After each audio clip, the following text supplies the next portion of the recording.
There is too much confusion on the political scene in Kenya at the moment. I pity those who do not take time to feature in the discussions on this channel because I'm assuming they must be very, very confused. Yani, wamechanganyikiwa kabisa. Let me give you just one example. And I want to focus this video on that example. Okay, because it has very weighty implications. There's a story going around about the lineup in 2022. Okay, and in that lineup, we have Raila Odinga as president, and then we have Uhuru Kenyatta as prime minister. Now take careful note of the fact that it's widely accepted that in creating a new premiership position in the Constitution of Kenya, that prime minister is going to be an executive prime minister. And therefore, they're going to be more powerful than the president. Wah? Hiyo ni kali.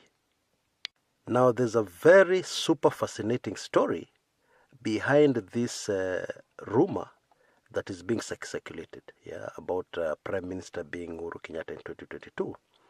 And we'll discuss that immediately after the short upcoming commercial break. Don't go away.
Welcome back.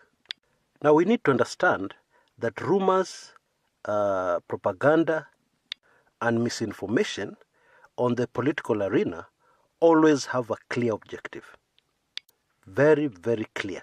If somebody puts out something that is not true, usually there's a very, very good reason for it. They don't do it ati just kuenjoy watu. Tunataka tu kuenjoy watu. No.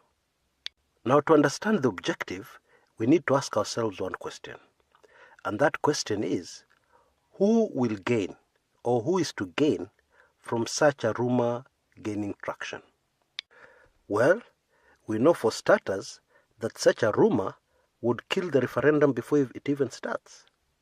Because the vast majority of Kenyans who are for a referendum, who are for a change in our constitution, will ask themselves, now a referendum, for what?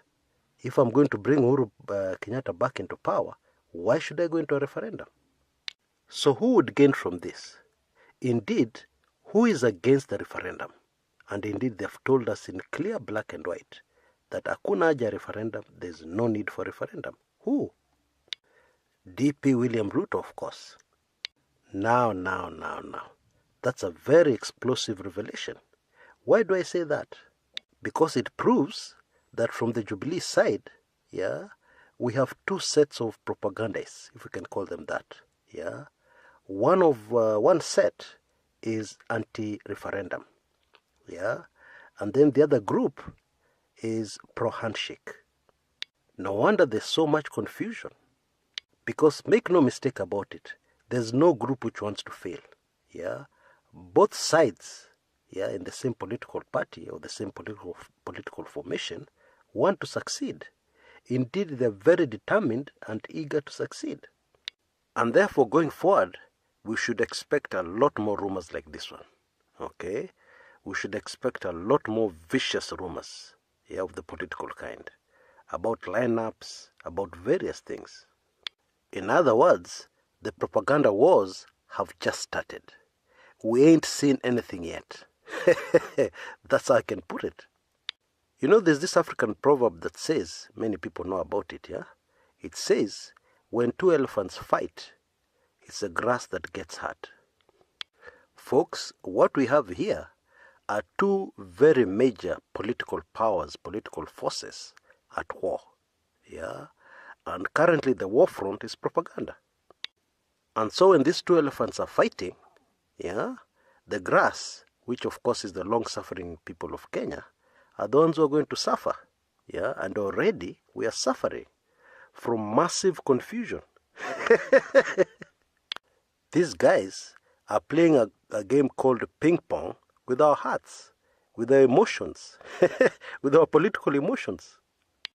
The truth is that it is too early to make a call on political lineups for 2022. It is way too early. There are few critical pieces of information that we do not yet have. Yeah, and without those pieces of information, it is impossible, yeah, to predict about any lineup. Number one, will the constitutional reforms adequately address voter or rather electoral fraud? Yeah, will it address completely electoral injustice so that we are sure that however Kenyans vote, the vote will be reflected, yeah, in the final results, and that will not have that pop business. Yeah. Number two, we have no idea what the new political realignments will be like. Yeah. I mean, realignments are already ongoing. Yeah, in fact, they've just started. But we have no idea where the pieces are going to fall, even by 2019, let alone by 2022. I mean, the handshake was supposed to bring Kenyans together. Yeah. And in case it succeeds, we have no idea what will happen after Kenyans have been brought together. We have no idea what their political thinking and inclinations will be after that happens. There is even the Miguna factor. Yeah. That's what the Americans would call a wild card. Yeah. But that wild card has not yet been resolved. Yeah. So therefore, coming up with a lineup at this early stage is just ridiculous. Just as ridiculous as this campaign for 2022 by the Ruto team has been. Yeah, I mean, now it's becoming even clearer how ridiculous it was, because this big campaign for presidency, it is now emerging that there may not even be a presidential post in 2022, and even if there's one, it will not be as powerful as what DP Ruto supporters had envisaged. Yeah. Now, before I go, there's something I need to mention. Yeah, I think the DP Ruto team and supporters need to be very, very careful. Why do I say that? Because there's one thing amongst humans which has destroyed a lot of people.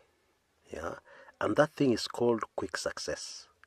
What normally happens is that when you succeed at something that people have taken years and years and failed, and you just do it and pop, it works and you succeed, it is normal in most cases for it to go to your head. Now, when things go into your head, yeah, you find it very difficult to make a distinction between reality and far-fetched dreams. I'm beginning to get a strong suspicion that the amazing, sensational success of DP William Ruto in 2013 has gone into his head, such that he believes there's nothing which is impossible. There's nothing which he cannot do. The right thing after you have such sensational success is to step back, humble oneself, and to re-examine, yeah, what is happening on the chessboard very, very carefully. Yeah, leaving your emotions and your feelings out of it completely. If you do not do that, then it is very possible you might start fooling yourself that you're invincible. And no human being is invincible. Everybody makes mistakes. Until next time, this is Chris Kumekucha.